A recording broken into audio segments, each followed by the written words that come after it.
The other thing I can do is give control of the camera to this one. If I hit the free button there, this one will allow me now to turn right and left, look up and down. Oh wow. Also control the horizon. When I take off, the legs are going to lift up out of the way, and that camera then has a full continuous 360-degree movement if I want it. Do you normally fly with two people or just yourself?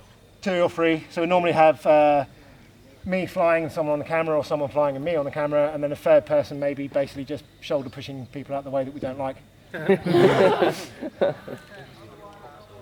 Drop control. Alright, ready for some action. Yeah. I don't think it would. That won't provide that. Not suppose that would. No, nothing would. There's got to be a reason to do it. What are the reasons there's a slight inward lead on the propellers?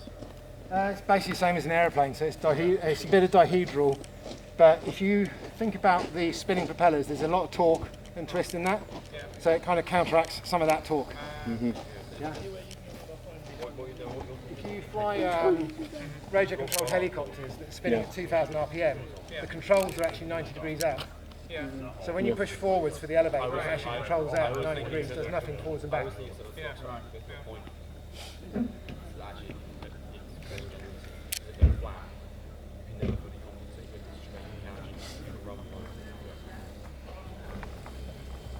Right, simple rule guys, if I shout, oh fuck, get out of the way, or anything that sounds derogatory as if this shit's going wrong, head for the hangar. Just get out of the way. Oh, that counts for you. Get your eyes on the ground and just get out of the way, basically. Brace for yourself, guys. Really Brace for bad, yourself. try and keep up with me, I'll be running that way. All right. Taking off. That's it.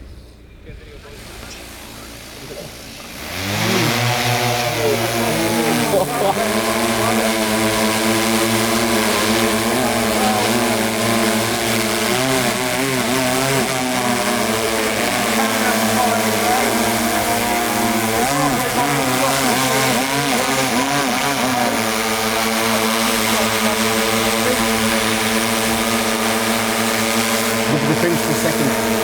Look at my things per second. Look at that. Compare it. Cool, huh? Slow, yeah? Yeah. It's not the safest way to change camera settings, but it's the only way.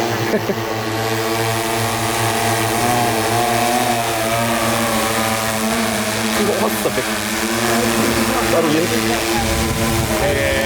Step back, step back.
Theoretically, to about 6 kilometres, you could be very easy.